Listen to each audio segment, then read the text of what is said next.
This is Keith Urban with Nicole Kidman, and I'll start this video like I started another rumor-busting video about their divorce. The only 100% confirmed facts about their breakup can be found in Nicole's 36-page court filing. It's just a lot of hearsay after that, and maybe some of it's true. I mean, a broken clock is right twice a day, right? I guess you can add what we've seen with our own eyes in the 2 weeks since the announcement. And that was actually the subject of last week's video.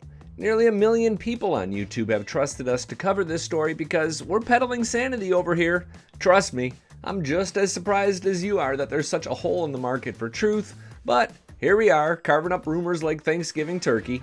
I'm gonna start with the Keith Urban rumor that's too good to be true and really go deep on where it originated and how you can tell whether someone's just making things up online. After that, a quick update on 2 major events on the horizon for Keith Urban, and finally, an update on Maggie Baugh, Keith's bandmate, who some people tried to say he was having an affair with. She finally broke her silence on social media.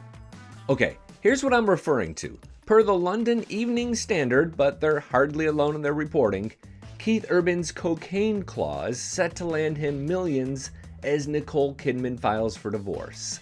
It's the cocaine clause rumor that's reportedly part of the prenuptial agreement. Fans of Keith and Nicole's know about his past drug abuse and how he very early in their marriage spent some time at Betty Ford. This is all true, he's talked about it. He's been sober for 17 or 18 years now, and according to reports, the prenup says that for every year he remained sober, Keith earns $600,000 from Nicole. She's going to, or maybe even has, paid him some $10 or $11 million. Now, I've got a lot of questions about that we'll get to, but for perspective, Forbes reported that Keith made about $35 million in 2019, so in his world, $600,000 is not a ton of money. It's 1.7%, like if you made $80,000 a year and you got a bonus check for $1,300. It's nice, but it's not life-changing. But let's dig into the source for all this before we get to the logic. I began by Googling Keith Urban cocaine clause, and that's how I found the standard. You scroll down a little bit here, and they actually don't name a source, only, quote, reports, but that links to Radar Online. So, Radar Online is the source, but look what happens when you scroll down there. Radar Online, the source, is sourcing reports. They don't even say an anonymous source or a person who's seen the prenup. It's just reports, and in news, that's worth less than the paper it's printed on. I dug through like a half dozen other outlets that reported the same thing, but it all circles back to Radar Online, so it's not like there's some other legitimate source out there who stands on a little firmer footing. It's a classic media echo chamber that started as its own kind of echo chamber. For those not familiar with celebrity news outlet credibility, Radar is at best a C-tier outlet, meaning they mix a lot of fact with a whole lot of embellishment and some pure fiction. At least they're not F-tier, which would just be all lies. Your top tier, or S-tier, would be national news outlets that still do print and have been around for about 100 years.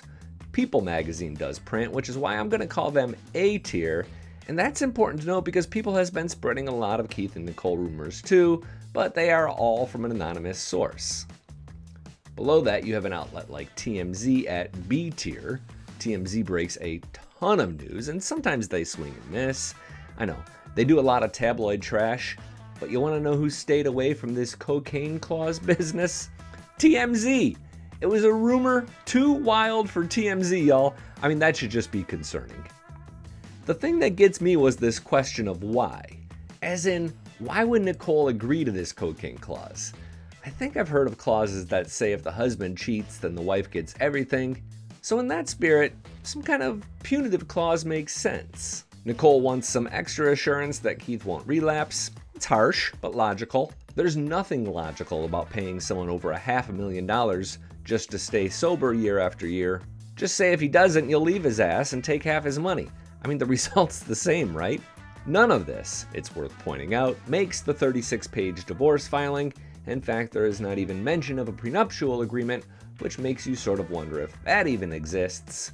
They look to have all their shared assets in trusts, and they worked out all their other assets prior to filing. A prenup might mention future earnings, which is pretty big because both of these celebrities are about to make some real money. Nicole just signed on for season 3 of Taylor Sheridan's Lioness at over $1 million an episode, and Keith is going to finish his tour in Nashville on October 17th, and then be all in on promoting a new Taylor Sheridan CBS reality show called The Road, which debuts on October 19th. I'm sort of dying to see how he promotes that show but avoids talking about the divorce. There's been absolutely nothing new on his Instagram page since the split, and I just don't think he can do a show like CBS Mornings with Gayle King and not be forced to give a cursory line about why they broke up. One last thing.